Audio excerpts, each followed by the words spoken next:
Olá, que a graça e a paz do Senhor Jesus esteja com você, com toda a sua família. Eu sou o presbítero Rogério Lourenço, seja muito bem-vindo ao meu canal. O meu canal ele tem o objetivo de trabalhar com comentários da Escola Dominical, da Revista dos Adultos, da CPAD, e também nós trabalhamos com análises bíblicas. Nós estamos fazendo um estudo minucioso da carta aos Efésios. Nós já estudamos até o capítulo 1, até o versículo 15, e hoje iniciaremos no versículo 16. Se você não é inscrito em nosso canal e desejar inscrever-se, vai nos ajudar muito. E fazendo a sua inscrição, não se esqueça de acionar o sininho das notificações, porque é muito importante para você receber os vídeos, todas as vezes que forem postados aqui. Se você puder me ajudar divulgando o meu canal nas suas redes sociais, eu ficarei agradecido e orarei em favor da tua vida. Se você já está acompanhando o estudo da carta aos Efésios, nós já temos alguns vídeos ali na playlist Análise da carta aos Efésios. Então você pode estudar, vê-los ali, para chegar na sequência. Então hoje nós já vamos iniciar o versículo 16. Vamos fazer de tudo hoje para encerrarmos o capítulo 1. Encerrarmos o capítulo 1. Nós vamos iniciar no versículo 16.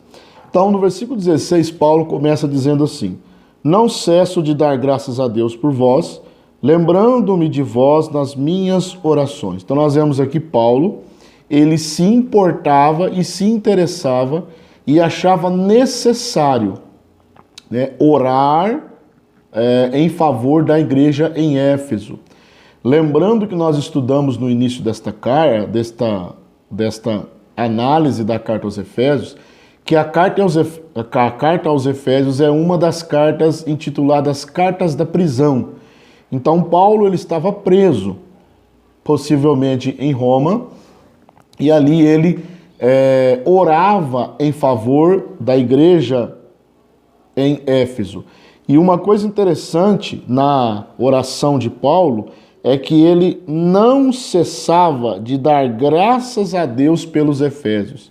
Isso é uma coisa interessante porque Paulo não só intercedia pelos Efésios. Nós vamos ver aqui daqui a pouco, no versículo 17, qual era o objetivo da oração de Paulo. Porém, Paulo não só intercedia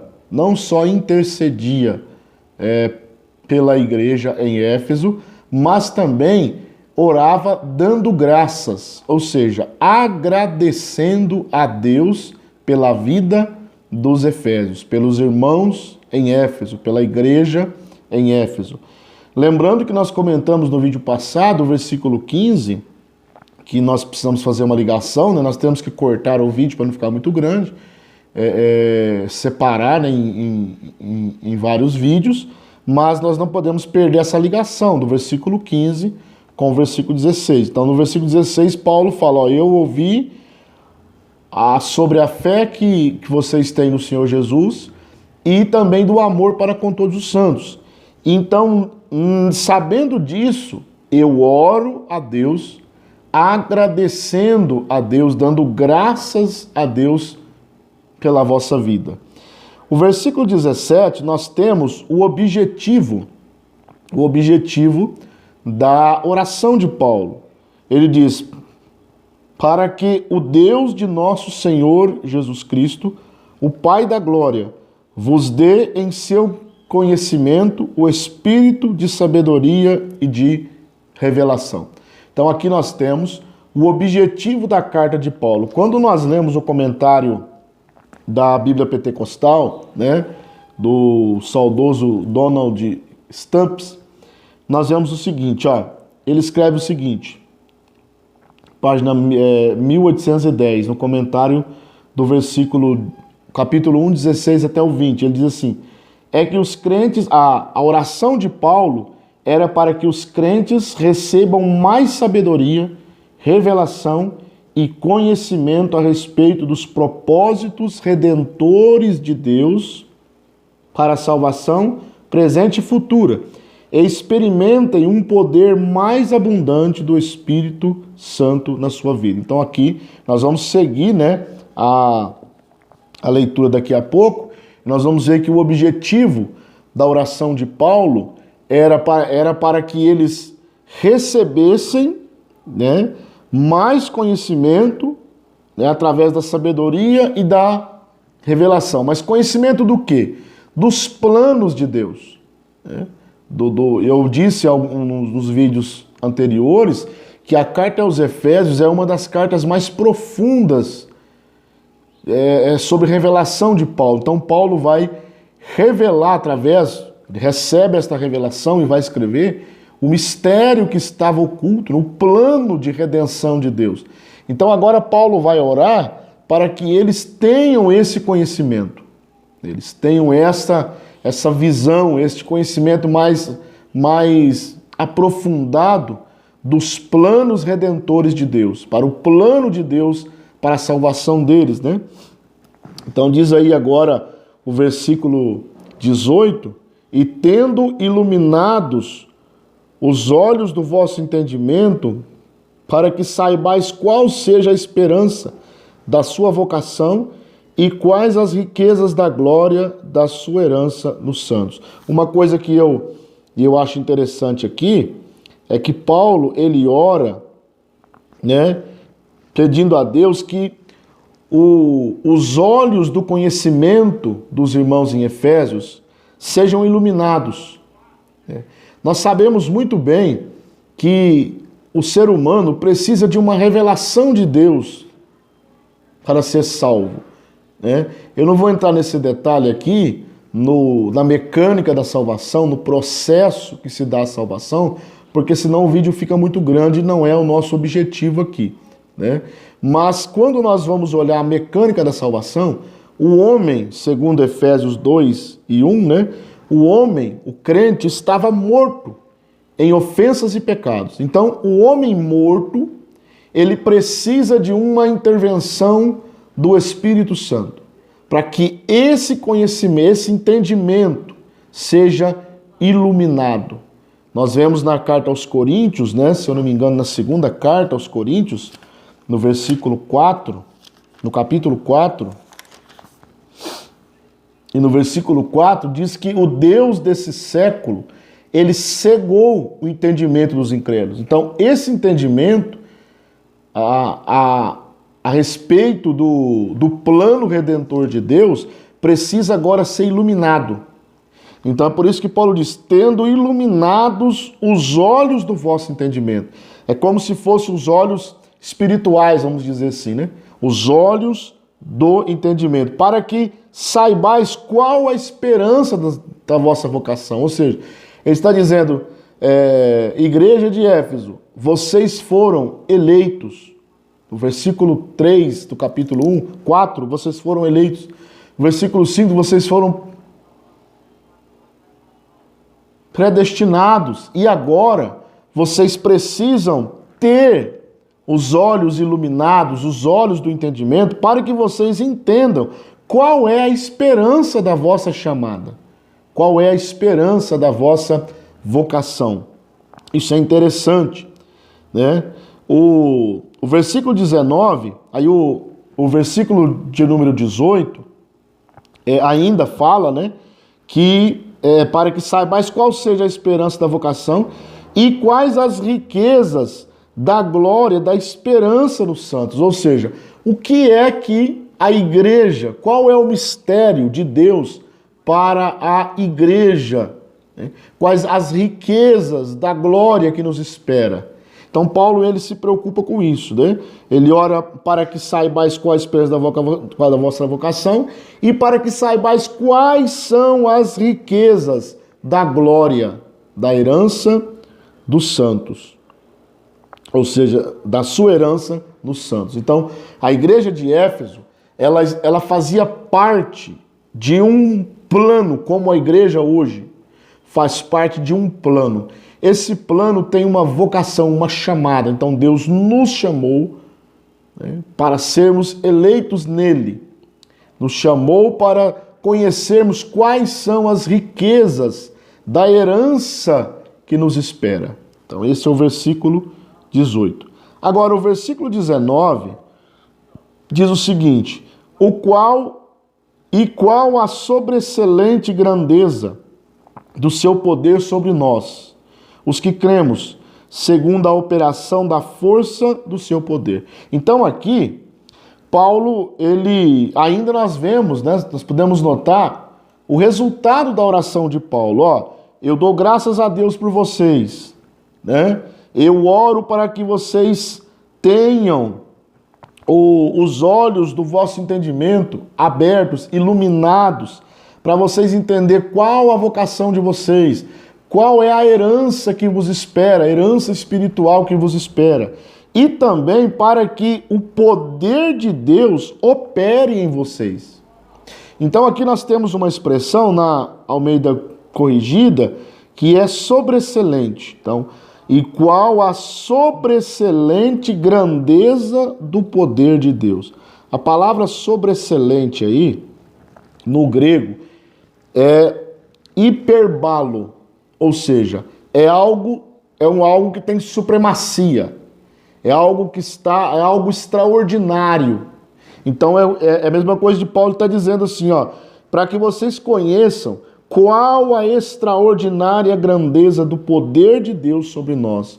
Então aqui Paulo, ele se volta talvez um pouco para o presente, né? O poder de Deus, agora, ele age sobre a vida de vocês. Ele está sobre vocês. E vocês precisam entender isso.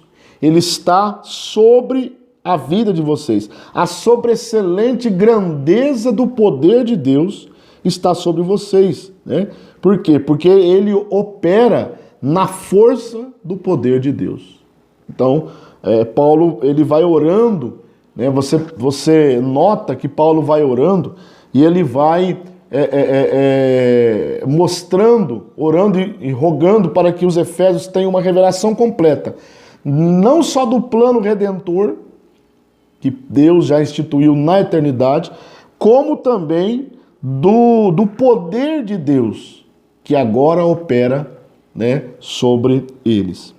E agora o versículo 20, nós vamos ver o seguinte, que manifestou em Cristo, ressuscitando dos mortos e pondo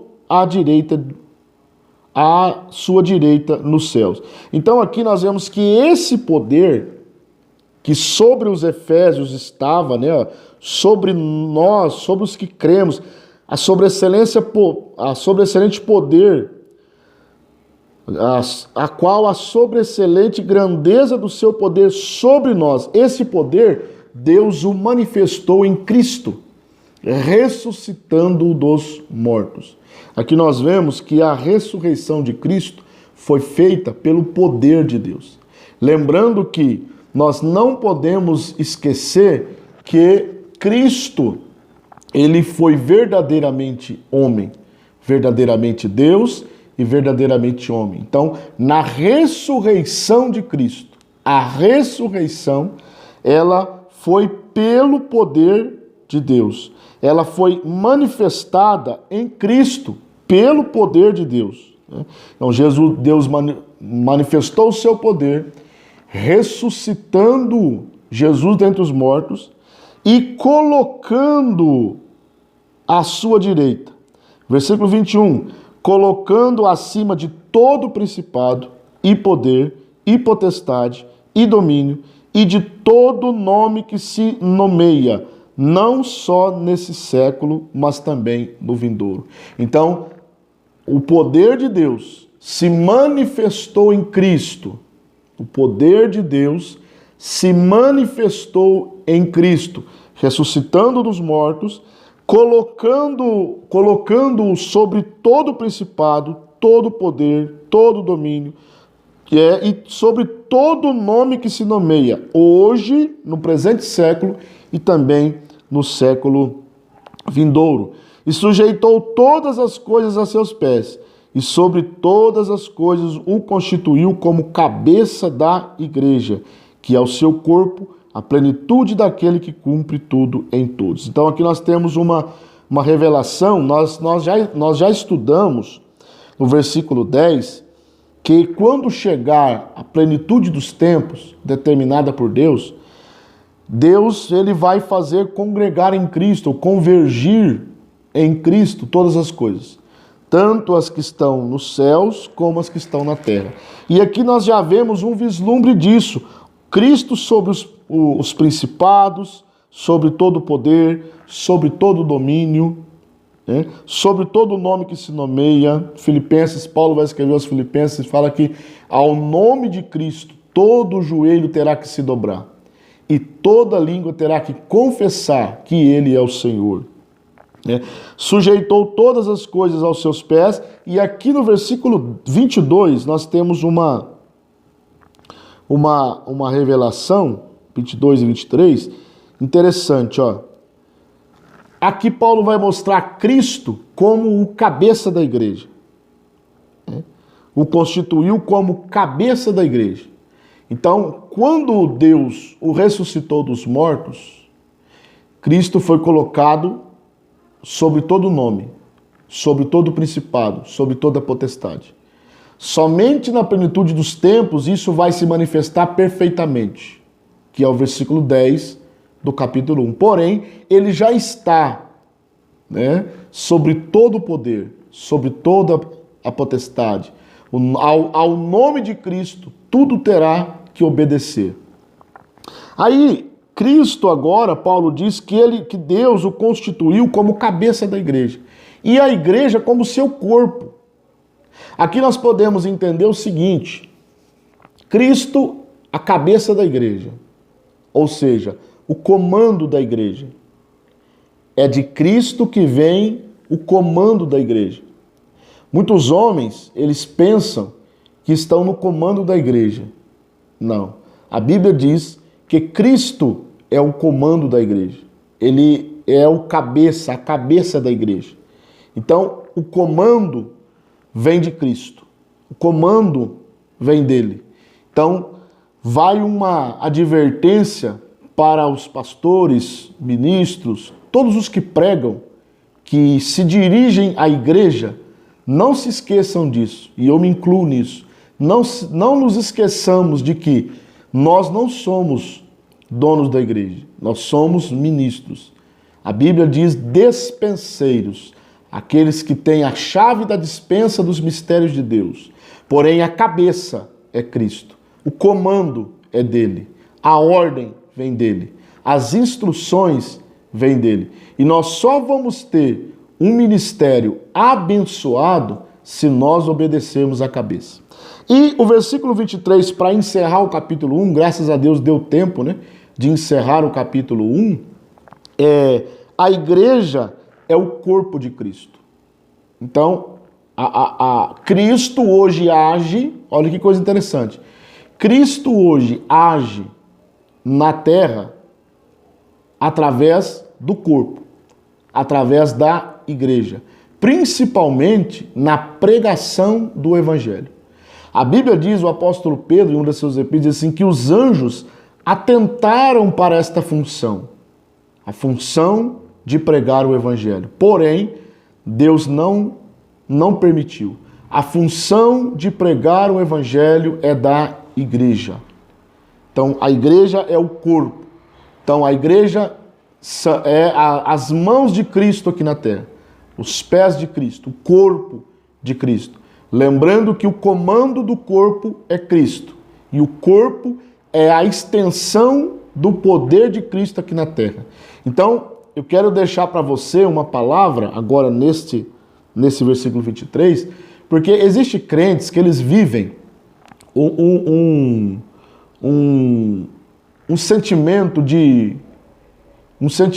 inferioridade, de pequenez, de se achar pequeno, de se achar que não é nada. Eu quero dizer para você que você faz parte, nada mais, nada menos, do que do corpo de Cristo. Você faz parte do corpo de Cristo. Então, Cristo, ele é a cabeça da igreja. A igreja é o corpo de Cristo. Graças a Deus encerramos aqui o capítulo de número 1, né? No próximo vídeo, nós iniciaremos o capítulo de número 2.